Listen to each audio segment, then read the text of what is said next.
when I was 75, I was watching the ABC News and they interviewed a woman of 92, and of course, when I was 75, I thought that was a ripe old age, and little dreaming I'd get past it. And she swam. She was a very good swimmer, had been a champion diver. And anyway, I was very impressed with this woman because at 92 she was still a bushwalker, and she rode a horse every day, so I think she must have lived in the country. Anyway, I was inspired and I thought, oh, I'd have to do something. I was a bushwalker, but that was all I ever did. I didn't play sport.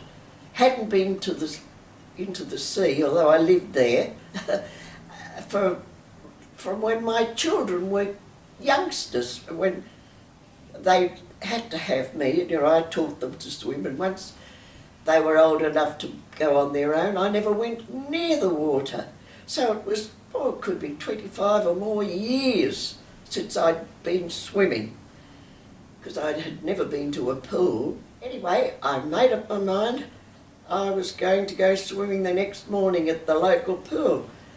It took me about an hour to find these antiquated togs. But anyway, I thought, I don't care what I look like, I'm going. So I went early in the next morning, about 6 o'clock, and I was so full of enthusiasm. I'm just going like an Olympian up the, doing a lap. And I got about 2/3 of the way up, and I thought, oh my God, what's wrong with me? I just felt I was going to have a heart attack. And I grabbed hold of the side, and a couple of women came along and they said, are you all right? And I said, no, I'm not. So they helped me out of the water, and very disappointedly I went home. Anyway, I felt a lot better after lunch, so I thought I'll go down and buy new togs, and I'm going again in the morning.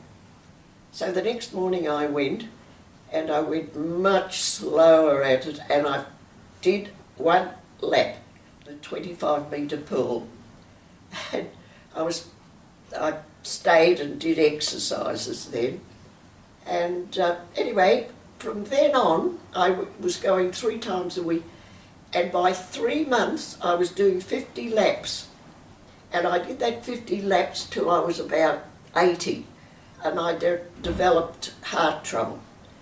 And but I still went swimming, and but at 82 I had to have a quadruple bypass, and anyway, after that, one day a gentleman approached me as I came out of the water, and he said to me, do you belong to the masters swimming? And I said, oh no, I'm too old. By this stage I was 84, that's right. I'd gone back to swimming after the operation, but I could only do 32, which is 800 metres. Could never do 50. Anyway, he said, I've been watching you, and he said, I think you should belong to a club. And I said, oh, anyway, look, I've got to have a hip replacement. So I said I wouldn't dream of joining a club until I was completely over that. And so anyway, he kept ringing me up until when I was 86 I joined. And the day I went, he greeted me. I didn't know a soul. It was over in Dandenong, and he came up to me and he said, oh, the Australian Championships this year are in Victoria. And he said, and I've entered you in the 50, the 100, the 200, the 400 and the 800. And I literally dropped in my tracks. I thought, how dare he do this? You know, and it was only about a month off. And of course I got very cross with him. I said, look, you had no right to do that. I said, I've never been in a race in my life. And he said, I know what I'm doing. So anyway, I went in them and broke all the records, all 5. That was in backstroke only.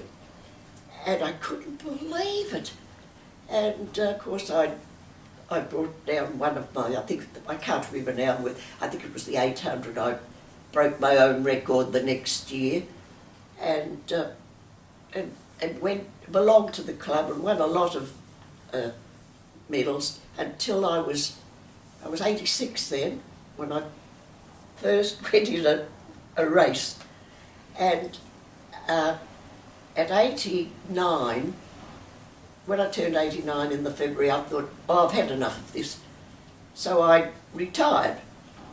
And anyway, when I turned 90, the phone rang and the gentleman's on the phone again. He said, are you swimming down there at Frankston? I said, yes. Still doing 32 laps? I said, yes. He said, well, you'd better come back. He said, you go into a different category. He said, you were in the 84 to 80. Hey, wait a minute, let's think, 80, I can't remember, but I went up into the next category. Oh, that's right, I was in the 85 to 89. And now when I turned 90, when he rang me, I was in the 90 to 94. And I said, oh, I'm too old. No, he said, you've got to come back, which I did. And I broke all the backstroke. I broke the 3 first, the 100, the 50, 100 and 200, but nobody, which amazed me, in Australia had ever, in that bracket, had never swum in the 400 and 800.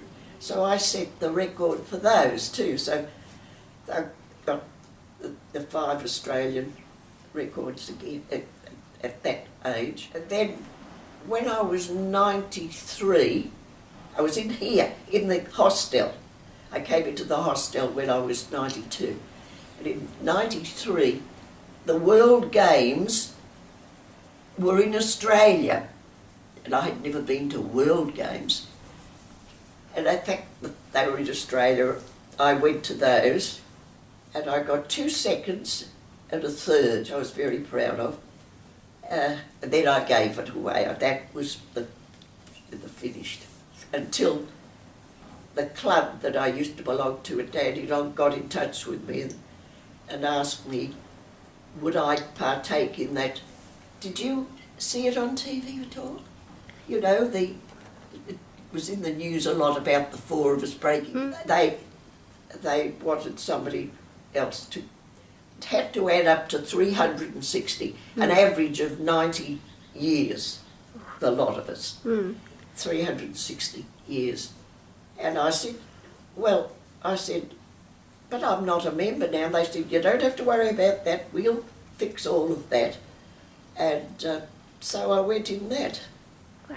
And just 1 week before, on the Sunday, I developed pneumonia on the Sunday, and the race was the following Saturday night. Oh dear, I was very upset. But being a very fit lady, I got over it very quickly. I was in hospital, but then I got over it, but I wasn't allowed out anywhere or allowed near a pool or anything like that. So I wasn't really at my best in 7 days, I can assure you, but I just did the best I could, which wasn't a good time at all. But anyway, we set the record, that's the main thing. I didn't let the girls down. What advice would you give to older people to think young? You've got to keep active. That's the secret of it. You've got to keep active and look after yourself, not only physically but mentally as well. I do crossword puzzles, and I don't always get them out. I do sometimes, but I do.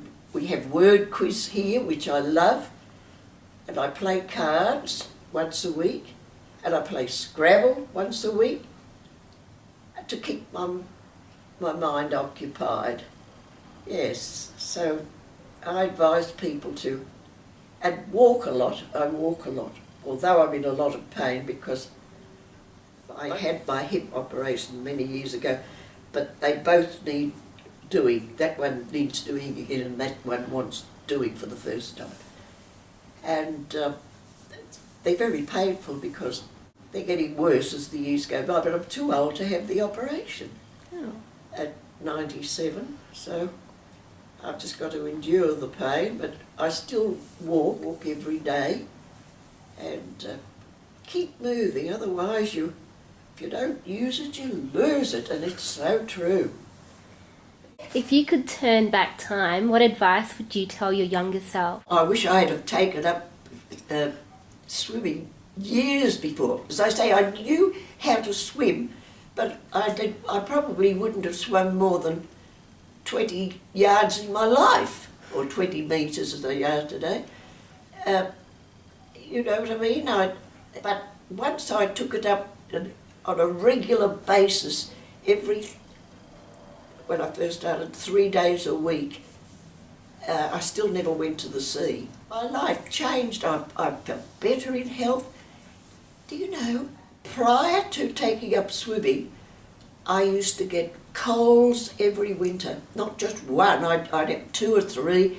I'd get the flu every winter.